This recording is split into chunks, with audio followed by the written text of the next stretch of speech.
তুর্কমেনিস্তানের ১০ নম্বর jersey গায়ে তুলে খেলতে নেমেছিলেন মারিয়া আচারিয়োভা। শারীরিক গড়ন ও স্বাভাবিকের তুলনায় মোটা হওয়ায় তাকে নিয়ে ট্রল করেছেন অনেকেই। ব্যঙ্গ করে অনেকেই বলেছেন, এত মোটা মেয়ে কিভাবে জাতীয় দলে জায়গা পায়। প্রশ্ন তুলেছেন তাদের ফুটবল কাঠামো নিয়ে। তাহলে কি তুর্কমেনিস্তানের নারী ফুটবলারের এতই অভাব যে তারা ফিটনেসবিহীন একজন ফুটবলারকে খেলাচ্ছেন? চলুন এবার জেনে নেওয়া যাক, কে এই মারিয়া আচারিয়োভা, আর কেনই বা তিনি তুর্কমেনদের জাতীয় দলের নিয়মিত খেলোয়াড়।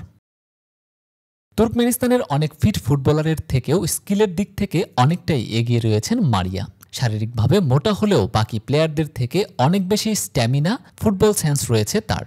বিপক্ষ দলের খেলোয়াড়দের কাটিয়ে বল পাস দিতে পারেন স্ট্রাইকারদের কাছে। এছাড়া নিজেও গোল করে দলকে জিতিয়েছেন অনেকবার। দেশের ক্লাব ফুটবলে পেয়েছেন সর্বোচ্চ গোলদাতার পুরস্কারও। তবে নিজের স্কিল অনেক সময় তার সমালোচনা আটকাতে পারে না। দর্শকদের থেকে নানান সময় শুনতে হয় নোংরা কথা ও অশালীন আচরণ। তবে এসব হয়তো গায়ে লাগান না মারিয়া। গায়ে লাগালে যে নিজের দেশের জার্সি পরে আর তাকে মাঠে নামা হতো না। সমালোচনার মাঝে দাঁড়িয়ে প্রতিপক্ষের দেয়াল ভেঙে গোল দেয়া হতো না তার। তাই তো ফুটবল মাঠে তার উপস্থিতি প্রমাণ করে, হার না মানা মানসিকতা থাকলে কোনো কিছুই অসম্ভব নয়। তবে সমালোচনা করলেও অনেকের মনেই জায়গা করে নিয়েছেন তুর্কমেন ফুটবলার মারিয়া আচারিয়োভা। অনেকেই তার ছবি পোস্ট করে নানান রকম ক্যাপশন লিখেছেন। শাহিন সুমন নামে এক ফেসবুক আইডি থেকে মারিয়ার ছবি পোস্ট করে তিনি লিখেছেন, আহ ক্রাশ, তোমাকে দেখলেই মন ক্ষুধাহীন হয়ে পড়ে। তুমি আমার এক মোটি পাহাড়, তোমাতেই আমার শান্তি। I love Maria Acharyova. এছাড়া সানজিদা নামে এক আইডি থেকে তার খেলার ভিডিও পোস্ট করে লিখেছেন, ভারী ফিটনেস থাকা সত্ত্বেও মারিয়া অন্যতম বিশিষ্ট খেলোয়াড়দের মধ্যে একজন।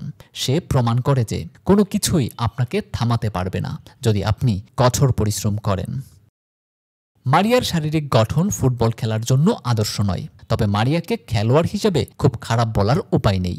বাংলাদেশের বিপক্ষে যখন খেলেছেন বল নিয়ে ছুটেছেন, রিভাল করেছেন, সতীর্থকে পাস দিয়েছেন। এর আগের ম্যাচেও বাহরাইনের বিপক্ষে গোল করেছেন ১০ নম্বর জার্সি পরিহিত খেলোয়াড় মারিয়া আচারিয়োভা।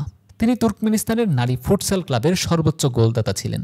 ১৮টি গোল করে নিজের দলকে শিরোপার স্বাদ এনে দিয়েছেন। আন্তর্জাতিক অঙ্গনেও মারিয়ার ফুটবল নৈপুণ্য দৃশ্যমান। তাই তো শারীরিক গঠনের বাইরে গেলে মারিয়ার খেলার মান নিয়ে সমালোচনা করার তেমন কিছুই নেই।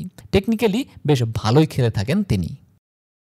তার স্ট্যামিনা, ফুটবল সেন্স আর পজিশনিং অনেক স্লিম ফিট প্লেয়ারের চেয়েও কার্যকর। স্পোর্টস মূলত পারফরম্যান্স নির্ভর। সেখানে শারীরিক গঠন, রং, উচ্চতা এগুলো কখনোই বিচার্য হতে পারে না। আন্তর্জাতিক ক্রীড়াঙ্গনে এমন উদাহরণ অনেক আছে যারা তথাকথিত স্পোর্টস বডির বাইরে থেকেও ইতিহাস গড়েছেন। মারিয়া আচারিয়োভা প্রচলিত সৌন্দর্য বোধ আর গড়নের ধারণাকে বুড়ো আঙুল দেখিয়ে প্রমাণ করেছেন, খেলোয়াড় হতে গেলে শুধু ফিটনেস নয়, লাগে আত্মবিশ্বাস আর হার না মানা প্রবল মানসিক শক্তি।